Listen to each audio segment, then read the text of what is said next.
কিন্তু এইভাবে বানালে পুরো বছর কিন্তু তেলের কালার ঠিক এরকমই থাকবে।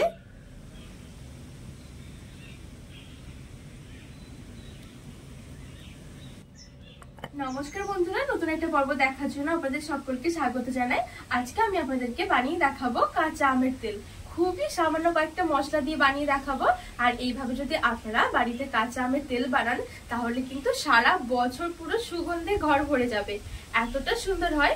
আর এখন কিন্তু চারিদিকে প্রচুর আম পাওয়া যাচ্ছে, আপনারা কিন্তু এভাবে কিনে আম তেল বানিয়ে সারা বছরের জন্য রেখে দিতে পারবেন, খুবই সুন্দর হয়। তো চলুন আমি খুব সহজ পদ্ধতিতে বানিয়ে দেখাবো, আশা করছি আপনাদের অনেক পছন্দ হবে। তো পুরো ভিডিওটা না টেনে দেখার অনুরোধ রইল। তো আজকে এই আম তেলটা বানানোর জন্য আমি এখানে বড় বড় সাইজের দুটো আম নিয়েছি। আপনারা যে কোনো আম নিতে পারেন, খুব চাইলে কমও নিতে পারেন, আবার বেশিও নিতে পারেন। তো আজকে আমি এই দুটো কাঁচা আম দিয়ে তেলটা বানিয়ে দেখাবো। তো সবার প্রথমে আমি এই আমগুলোকে একটু পিস পিস করে কেটে নেব।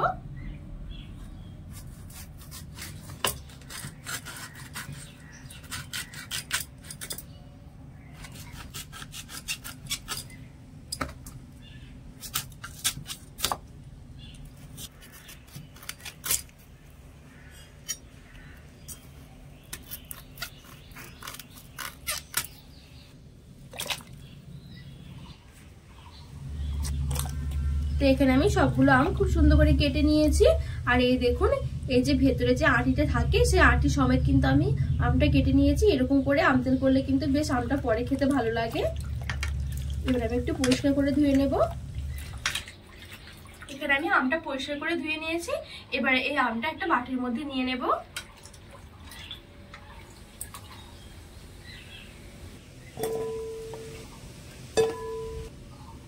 এবার আমি এই আমের মধ্যে দিয়ে দিচ্ছি ঠিক 1 চামচের মতন শুকনো লঙ্কার গুঁড়ো। আর আমি এখানে কাশ্মীরি লঙ্কার গুঁড়োটা নিয়েছি। আর দিয়ে দিচ্ছি ঠিক 1 চামচের মতন লবণ। লবণটা কিন্তু এখনই যাবে, পরে আর কিন্তু দেওয়া যাবে না। এবার আমি এই লবণ আর লঙ্কার গুঁড়োটা দিয়ে ভালো করে আমটা মেখে নেব।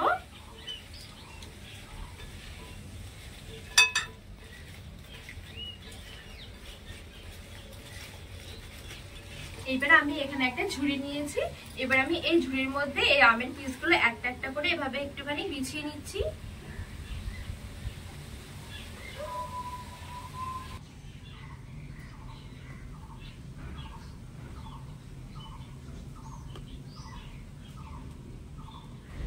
এবার আমি এই ঝুড়িটা শুদ্ধ রোদের মধ্যে ঠিক 30 মিনিটের জন্য এভাবে রেখে দেব।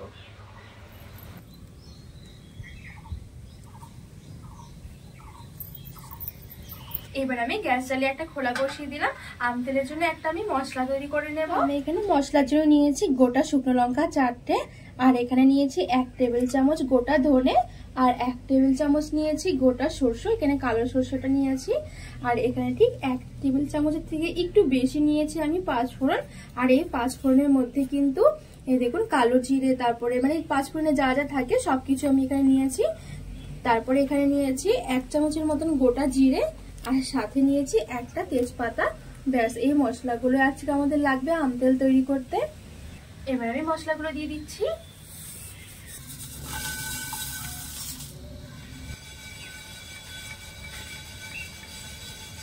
আপনারা শুধু এইভাবে শুধু এই মশলাগুলো বানিয়ে দেখুন, আম তেলটা এতটা সুন্দর হয়।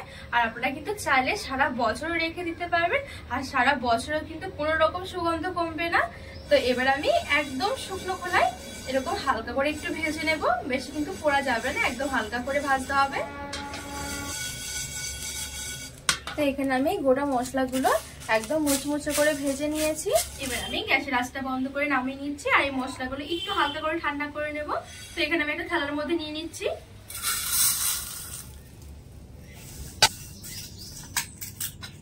তো বন্ধুরা, এখানে আমার এই গোটা মশলাগুলো ঠান্ডা হয়ে গেছে।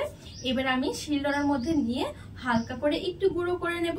মানে একদম কিন্তু গুঁড়ো করে ফেলা যাবে না, একটু গোটা গোটা রাখতে হবে। তো আমি এখানে শিলনোড়ার মধ্যে নিয়ে নিচ্ছি।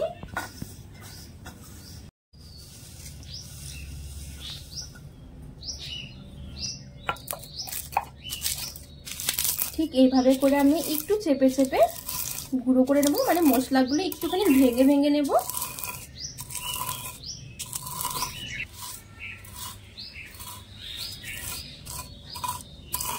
তো তো বন্ধুরা এই দেখুন এখানে কিন্তু আমি গোটা মশলাগুলো গুঁড়ো করে নিয়েছি।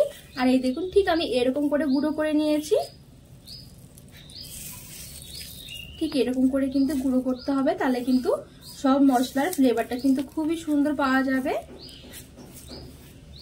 আর বন্ধুরা এখানে আমি ছাদের মধ্যে শুকোতে দিয়েছিলাম, ঠিক 30 মিনিটের মতন হয়ে গেছে। আর 30 মিনিটের মধ্যে কিন্তু আমটা অনেকটাই পুরো শুকিয়ে গেছে। মানে জাস্ট একটুখানি আমের যে গায়ে থেকে মানে নুন আর লঙ্কার গুঁড়ো মাখার পর যেরকম আমের গায়ে জল জল হয়ে থাকে, জলটা শুকিয়ে গেলে কিন্তু হয়ে যাবে। ছাদ ছাড়াও ঘরের ফাঁকে যেরকম আলো আসে জানলা দিয়ে, সেই আলোতে কিন্তু আমরা রাখলেও কিন্তু আমগুলো খুব সুন্দরভাবে শুকিয়ে যাবে। তো এবার আমি এই আমগুলো এখানে একটা বাটির মধ্যে নিয়ে নিচ্ছি।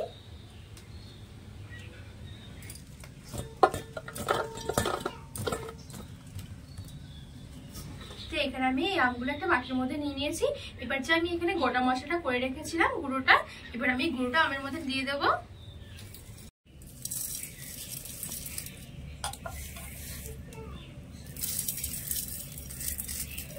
এবার আমি দিয়ে দেব সরষের তেল। আর এখানে যতটা খাঁটি সরষের তেল হবে ততটাই কিন্তু সুন্দর হবে। আর অবশ্যই কিন্তু তেলটা কাঁচা দিতে হবে, গরম করে নয়। গরম তেল দিলে কিন্তু কিছুদিন পরে কিন্তু গন্ধটা চলে যাবে, একদমই কিন্তু সরষের তেলের গন্ধ পাওয়া যাবে না। আবার কিন্তু কিছুদিন পর তেলটা একদম পুরো কালো হয়ে যাবে। তো এখানে আমি মানে খাঁটি কাঁচা সরষের তেল দিয়ে দিচ্ছি। এবার আমি আমগুলো ডুবে যাওয়া পর্যন্ত সরষের তেল দিতে থাকবো।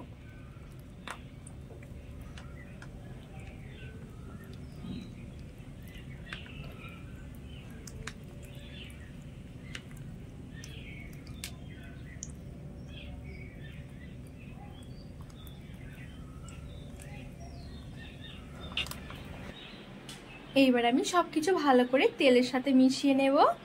আর এখন দেখুন কালারটা কতটা সুন্দর এসেছে। আর এই কালারটা কিন্তু 1 বছর পরেও কিন্তু এরকম কালার থাকবে, কোনোভাবেই কিন্তু কালারটা নষ্ট হবে না। আর বন্ধুরা এখন এতটা সুন্দর একটা গন্ধ বেরিয়েছে কি বলবো। আর এখানে কিন্তু যত বেশি টক আম হবে তত বেশি কিন্তু আম তেলটা ভালো লাগবে পরে খেতে। এখানে আমি সবকিছু ভালো করে মিশিয়ে নিয়েছি।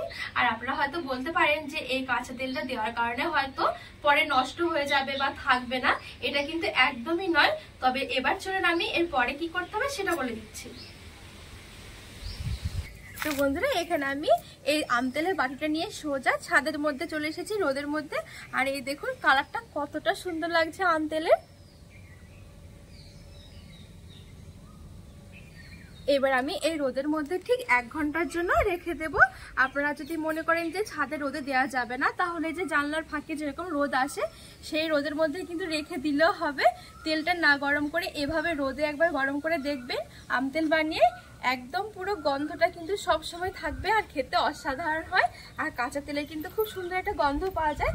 তো এবার আমি এই আম তেলটা রোদের মধ্যে 1 ঘন্টার জন্য রেখে দেবো।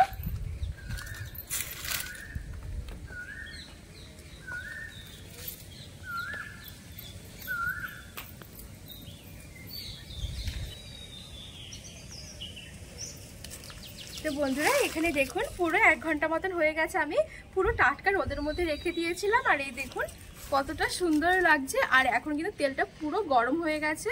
এবার আমি ঘরে নিয়ে গিয়ে এই তেলটা একদম ভালো করে ঠান্ডা করে নেব, তারপরে বয়ামের মধ্যে ভরে রাখবো, তাহলে কিন্তু অনেকদিন পর্যন্ত ভালো থাকবে। তো বন্ধুরা এখানে আমি ফ্যানের নিচে নিয়ে ভালো করে তেলটা ঠান্ডা করে নিয়েছি। অবশ্যই কিন্তু তেলটা ঠান্ডা করে বয়ামে ভরতে হবে। আর এই দেখুন তেলের কালারটা একবার কতটা সুন্দর হয়েছে।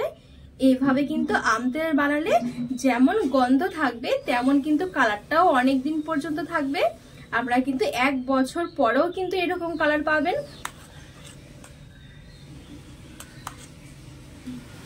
আর এখন এতটা সুন্দর একটা গন্ধ বেরিয়েছে আপনাদেরকে বলে বোঝাতে পারবো না। আপনারা অবশ্যই এইভাবে একবার বাড়িতে বানিয়ে দেখুন আম তেল, সারা বছর কিন্তু এরকম গন্ধ পাবেন আর কালারটাও কিন্তু সারা বছর এরকম থাকবে। তো এবার আমি এখানে একটা কাঁচের বয়াম নিয়েছি, এবার আমি কাঁচের বয়ামের মধ্যে আম তেলটা ভরে নেব।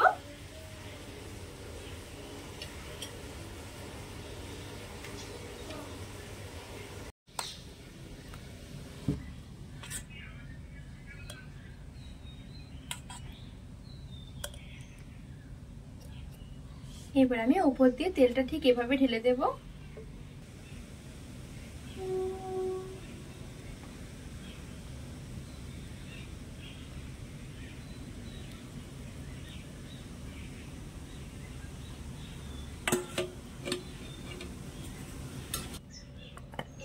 বয়ামের মুখটা ভালো করে বন্ধ করে রেখে দেবো। আর এই তেলটা কিন্তু ঠিক 1 থেকে 2 মাস যখন হয়ে যাবে, মানে 1 থেকে 1.5 মাস যখন হয়ে যাবে, তখন খালি এই মুখটা খুলে এভাবে একটুখানি রোদ দেখিয়ে নেবে, তাহলে কিন্তু আমটা পুরো সারা বছর ভালো থাকবে।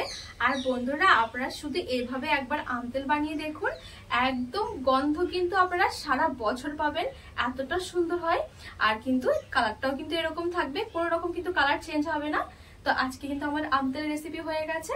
তো রেসিপিটি কেমন লেগেছে বন্ধুরা অবশ্যই কিন্তু কমেন্ট করে জানাবেন। আর আপনারা এই সিজনে অবশ্যই কাঁচা আম দিয়ে এভাবে তেল বানিয়ে দেখুন, খুবই সুন্দর হয়। বিশেষ করে বর্ষাকালে তো মুড়ির সাথে অসাধারণ লাগে। তো রেসিপিটি ভালো লাগলে চ্যানেলটিকে সাবস্ক্রাইব করে পাশে থাকা অনুরোধ রইল।